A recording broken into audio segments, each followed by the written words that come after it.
Power is always dangerous. The winter is coming. I'm getting lost in the details of nothing. Remember the first time you saw Star Wars? We were still living at your mom's house. Stacy makes a decision that has serious consequences. Dwight and Armand dispose of evidence, and Bodhi proposes a new plan. Tina contemplates her future. This is Season 1, Episode 7 of Tulsa King, Warr Acres, and you are channel surfing with the bargain bin. Description from IMDB, we will not be holding back on spoilers. I am Sandro, and I am joined as always by my podcast partner in crime, Ben, and our neighbor downstairs, Mark. So, what did we think? I need to make two statements. One, Tina is still the worst. And two of the four things mentioned in that synopsis are wrong. So, yes, Stacy makes a decision that has serious consequences. We will get to that. Dwight and Armand dispose of evidence? No, that's Dwight and Mitch. Bodhi proposes a new plan? No, Bodhi reveals that he's been doing something else. Tina contemplates her future. Okay, I guess. Before we get into the full plot of the episode and our notes, the episode's called Warr Acres, War spelled with two R's. I asked you two what you thought that meant because I didn't know. Mark, you seem to understand this. What's going on? Thank you to the Googs, my friends. Welcome. Howdy, neighbors. Can you keep it down up there, please? Keep the noise down. The foot, just the stomping. Stop rabble, it. Rabble. Stop your clogging up there, gentlemen. Warr Acres is a suburb of Oklahoma City with a population of 10,443. Warr Acres in Oklahoma County, and it's one of the best places to live in Oklahoma. So there's something about the Warr Acres Act as well. So there is something political, to your point, Sandro, but it was created nearby in 1937 by Clyde B. Warr, an Oklahoma City real estate promoter since the 20s. So it's a housing establishment in Oklahoma City, but that's actually not near Tulsa. I drove through that place, and it takes a while. And they're not that close to each other. They're a few hours apart, but they're not that close. Maybe that's where Tina moves the family. Could very well be. It says something about is Warr Acres a good place to live. Was that brought up when they talked about that versus Tulsa, maybe? I don't think so, no. I didn't hear that either. Okay, so I'm out after that. I'd love to hear Sandra's input, but I do have input after what you said as well, Ben, so I'm out for a second. What input? About what you think about the episode. I thought you were talking about the title still, and I was like, I don't see the relation at all. Oh, I think it's just because it's in Oklahoma. I think it's just a place in Oklahoma that they're referencing. Almost like foreshadowing with a title, which could be weird. Sure. There's a place called Warr Acres, Oklahoma. Why else? I mean, it's literally spelled with the two R's. I don't know what else to tell you. Next episode, we'll find out. Yeah, we'll find out for sure. Sandra, what do you think of the episode? I think a lot happened in it. Yeah, a lot did happen, that's for sure. It feels like it moved a lot faster. Now, it was a longer episode than most of them this season, not by much, like 42 minutes. But it really feels like they crammed a lot more into those 42 minutes than they had kind of gotten us accustomed to in the last few episodes. Definitely. I think this one felt a lot more frantic. There's a lot more jumping around to every character in the show. Except for Tyson, who we all love. Yeah, no, we got no time for him. In fact, he becomes a problem in the plot of this episode because he's wearing the ring that Dwight gave him that Goody notices, and that's bad news. But before we get there, I do have two things as well, Ben. Yes. Number one, are you guys as turned on as I am with all the breath play going on in this episode? There is a lot of breath play. What is this? What's going on? They should be wearing more leather, I guess, than the bikers do. And secondly, yeah, they rushed way too many things. And it was the most poor decision making for each character and the writers who wrote the characters in this of all the episodes so far, in my opinion. As crazy as that sounds, that's my opinion. Well, we're recording this after just finishing watching the episode for the first time. And I don't really think I've had enough time to digest everything that happened because it's so quick and there's so much going on. We've jumped probably 5 major series plot points in this one episode. And what's sad about it, too, is that we called each and every one of them, but didn't expect them to happen in 30 minutes. Yeah. Well, let's start from the beginning then. The beginning, of course, being Tina is the worst. The phone call. By Stacy. Well, the episode starts with them burying, what's his name? Pike? Pikey? Yeah, Pike. I don't know. Yeah, Carson Pike. I will say the openings of this show have been very refreshing. They're all different every time, and they have something new to offer. So I will give them kudos for every opening they've had so far. But before they bury the body, they take his cut. They take his biker vest. Obviously, that's going to be used as a message. I mean, I've seen enough of these shows to know that. Did you think they were going to burn it? Because I No. thought they were going to hide it. No, they were going to send it to the club as a message. That's there's no way Dwight would not take that opportunity to make a threat.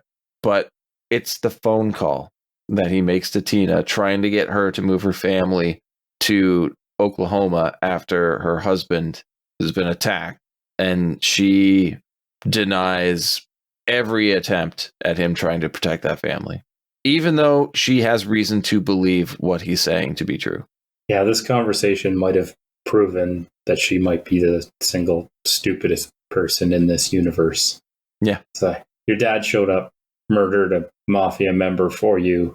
Your husband got beaten the shit out of, and you're like, you think this has anything to do with it? Well, unless you give me a good reason, I'm not going anywhere. Yeah. And Dwight's going to be like, I'm not going to admit to anything over a phone line. Just trust me and consider moving to Oklahoma.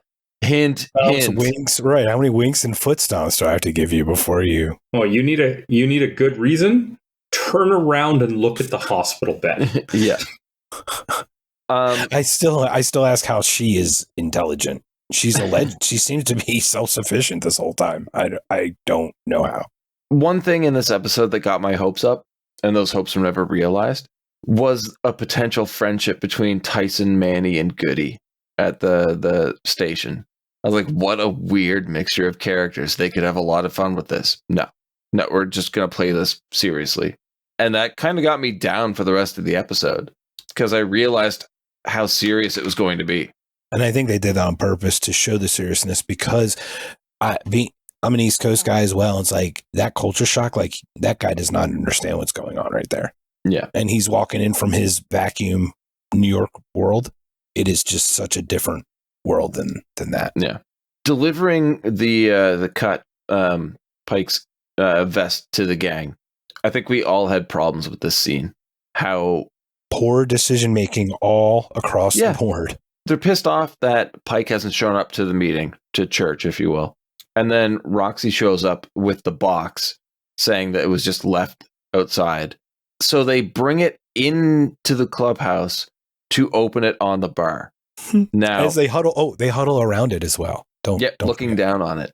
If Dwight had thought about just putting a bomb in that box, that's one main problem dealt with right there. Powder. I mean, think about just anything. Yeah. There could have been a lot of ways that could have been taken care of. But that was a declaration of war right there, which I don't think they're ready to fight. Like Dwight and our guys. I don't think they're ready to take on a fucking biker gang. And that's why I think that next episode, they kind of foreshadowed to that, right? That's a declaration of war, as opposed to a guy shooting their bar out. Like, they didn't start it. Yeah, but that was just a message, man. Yeah, he was just shooting the message. Shooting the walls and the windows. Yeah, he might have hit a couple of people inside, but he had no idea who was in there. He just knew that was like their HQ. This is actually murdering the person and sending part of his clothing, like his gang symbol, back to the gang as a message.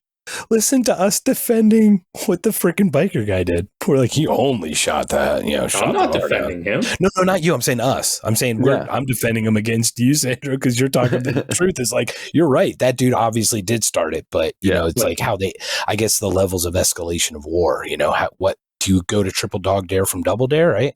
Yeah, he's blind firing a shotgun. If he hits somebody, to me, that's murder. And not to say that Dwight and Mitch didn't murder him, but theirs was at least slightly in the realm of self-defense. I'm not saying either is good, but the declaration of war was already there. I would disagree because that is him firing aimlessly. So it's more like, yeah, you fucked up, and this is what happens when you fuck up.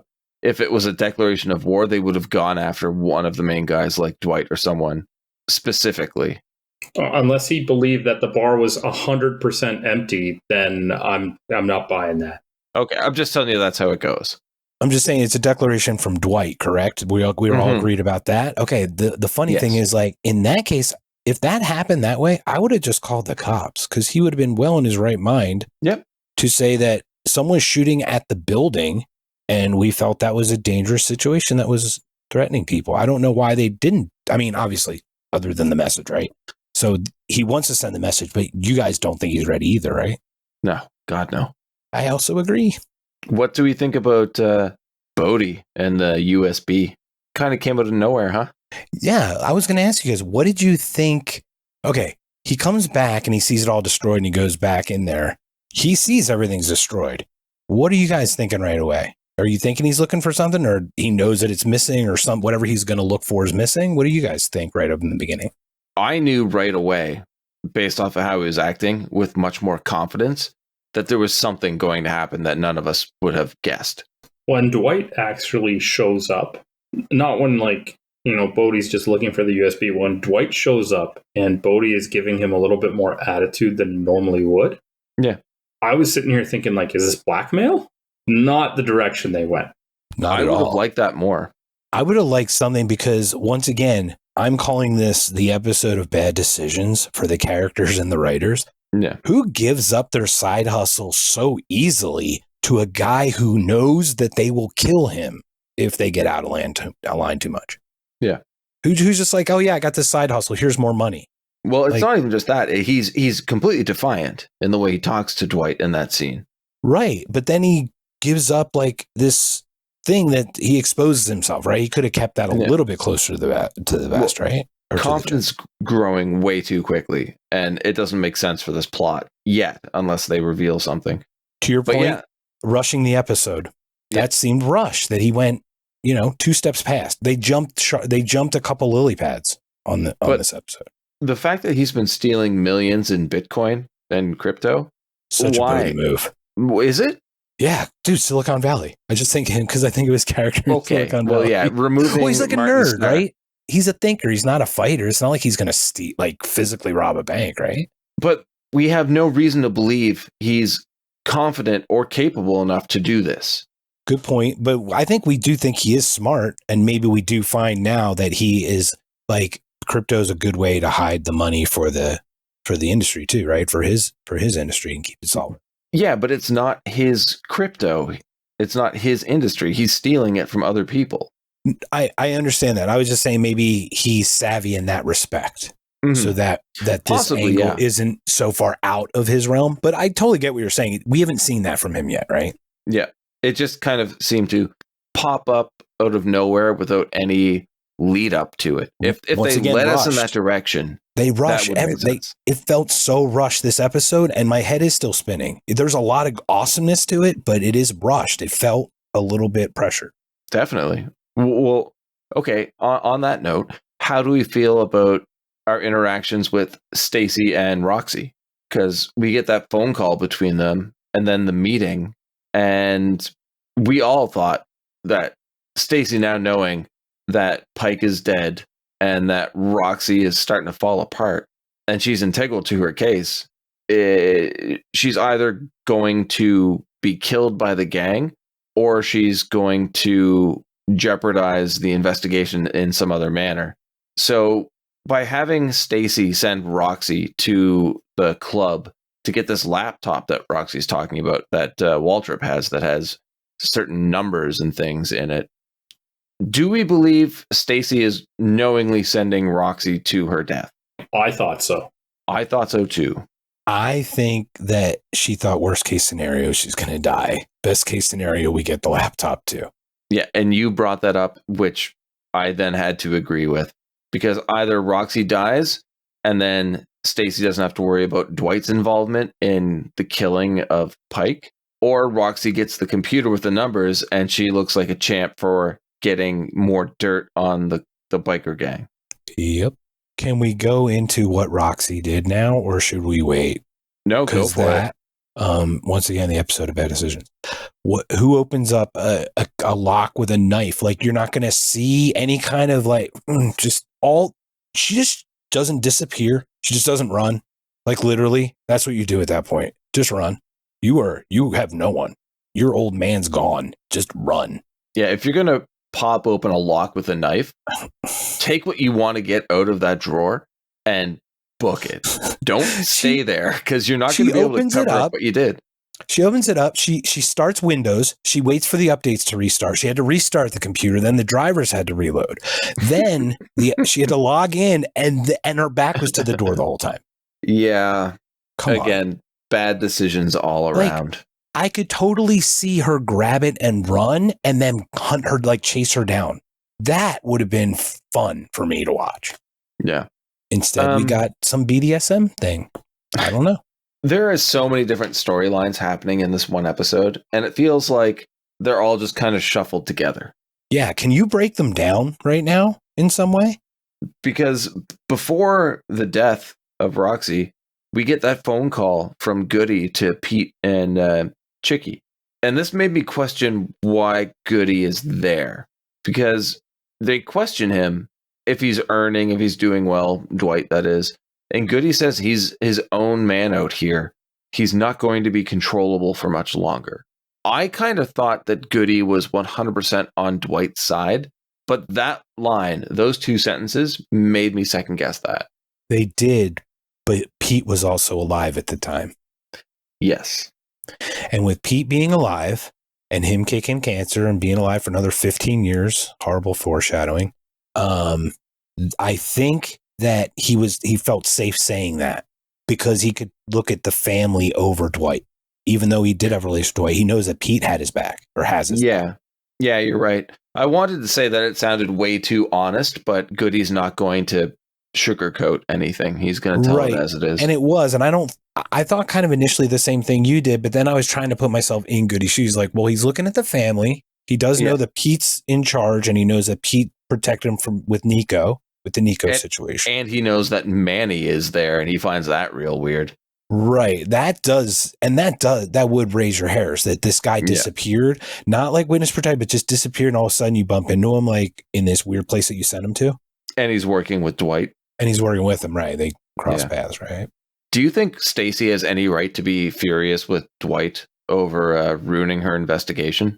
She didn't say investigation. She said, "You ruined my life." Well, her life is her work.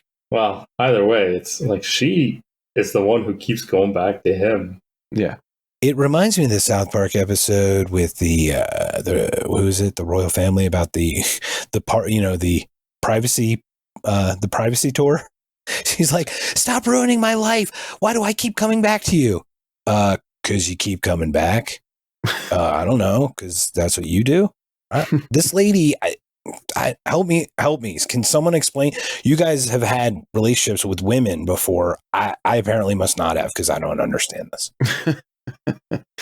I don't get her character. I really don't.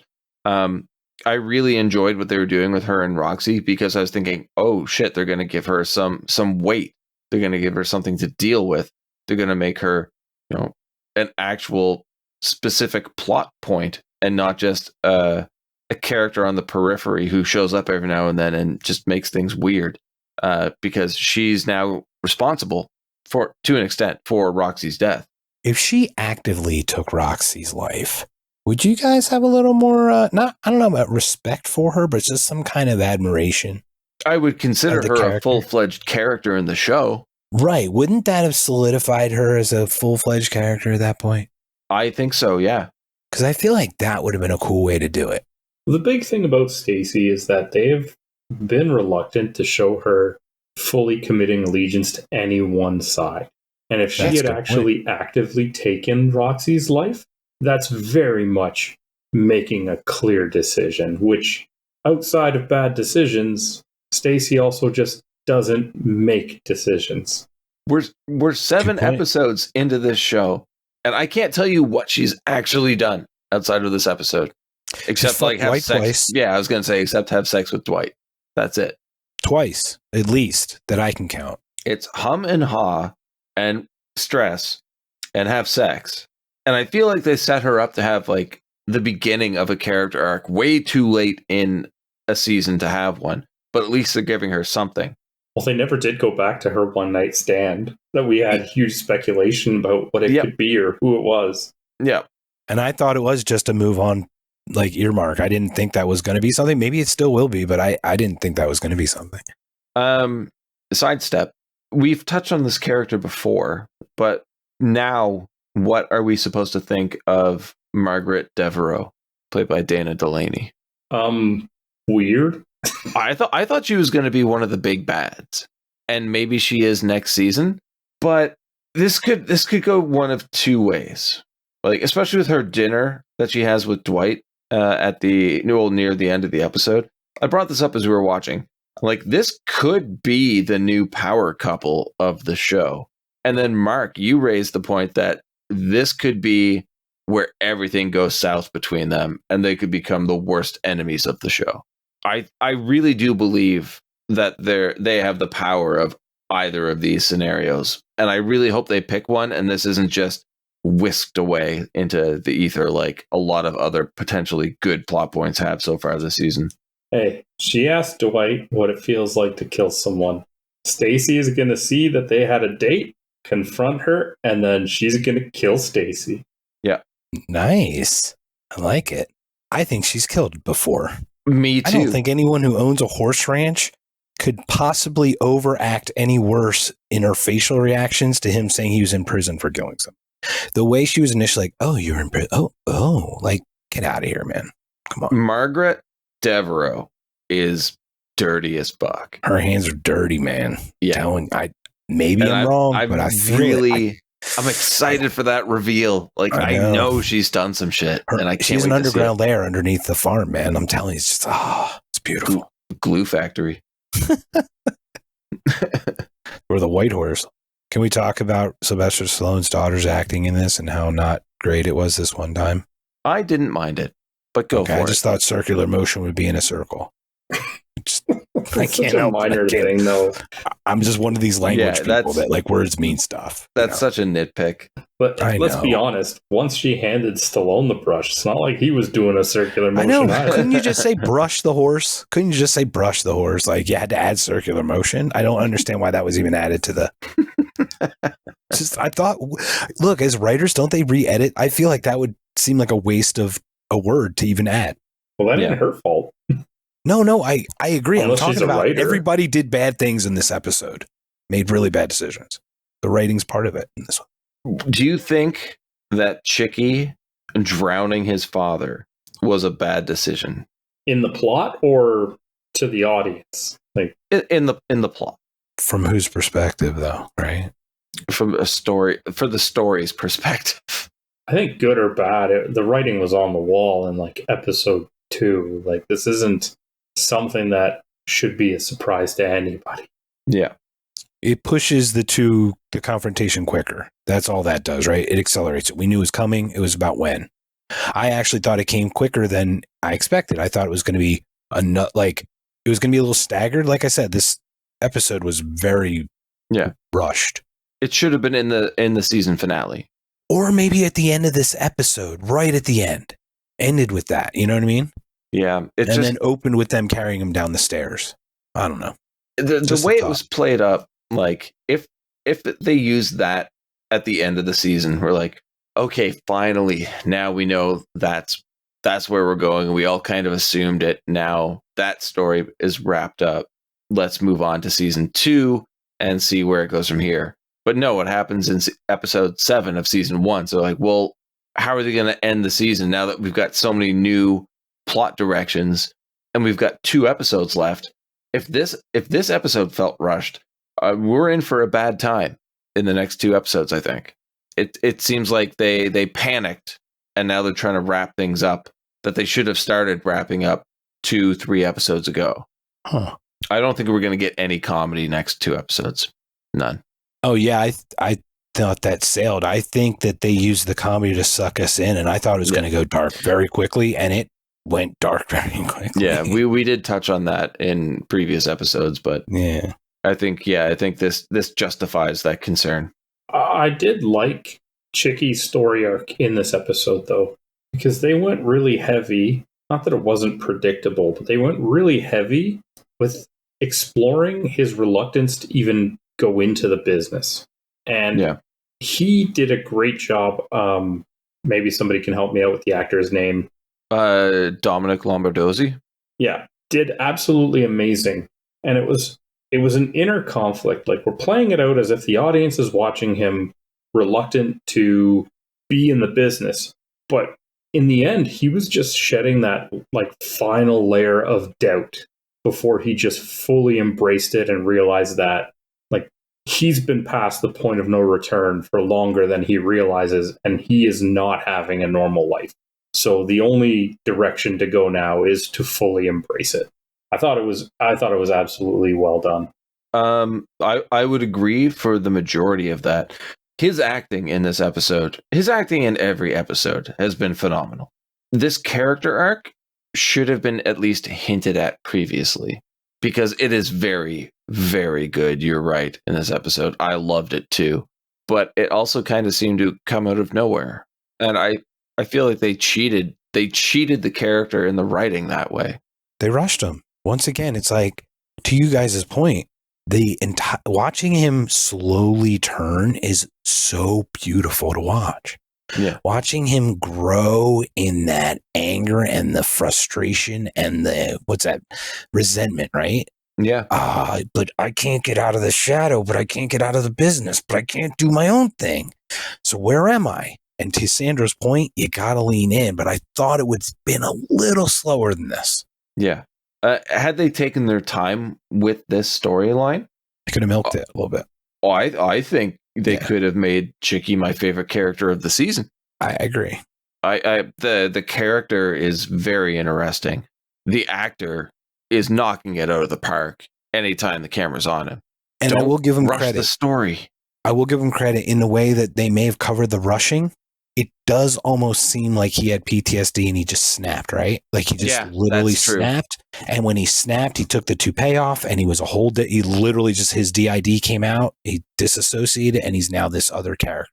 Yeah, Sandro, you brought up the great point about that arc. That is very good. I would have missed talking about that. And Mark, you have a very good point about that too, because they were hinting at it. I said they weren't, but you were right. They were.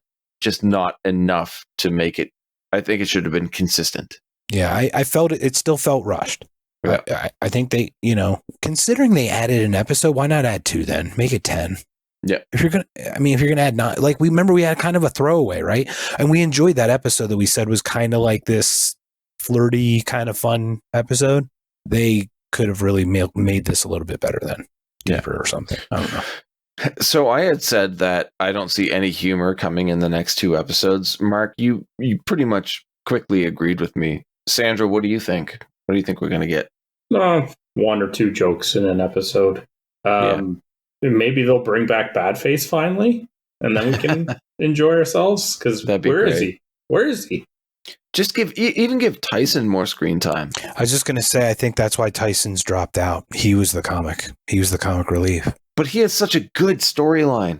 We haven't seen his dad in a few episodes. Yeah. Tyson's been barely there. Right, but they changed the atmosphere of the show the show, which removes Tyson, not the atmosphere of Tyson, right? It wasn't Tyson losing what he is. It's the show veering away from him, which I think is a mistake. I agree. I think he needs to have I think you need to have this healthy sprinkle of that.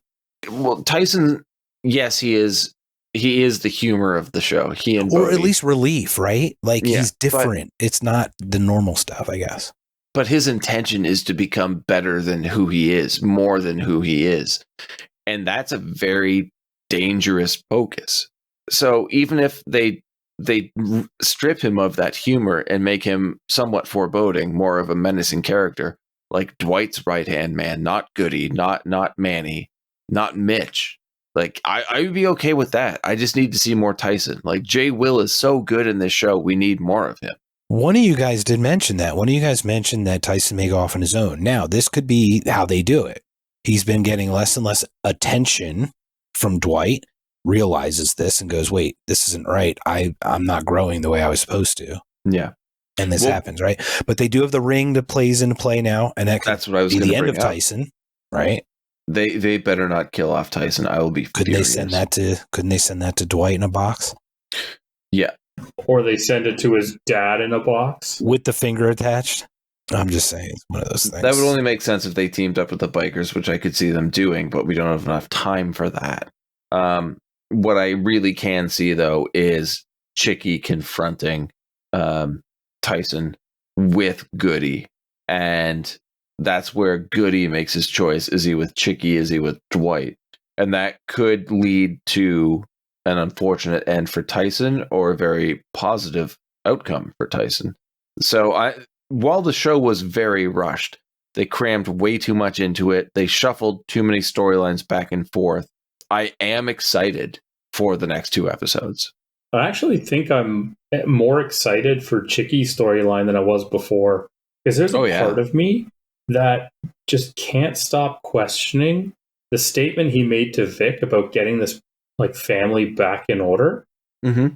What does that look like for Chicky? Because Chicky definitely had a different view from how things were. It's not like he's trying to go back to an earlier time with his dad. I just feel like there's something in me that feels like there's going to be a twist there.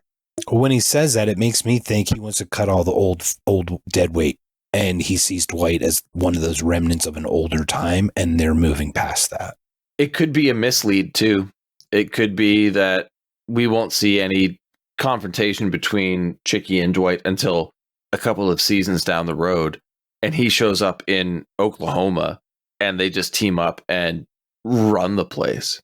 See, there was a part of me that thought maybe those two team up, because maybe Chicky's idea of getting things back in order is to snuff out all this like crying and whining that the new blood is doing and get back to like business.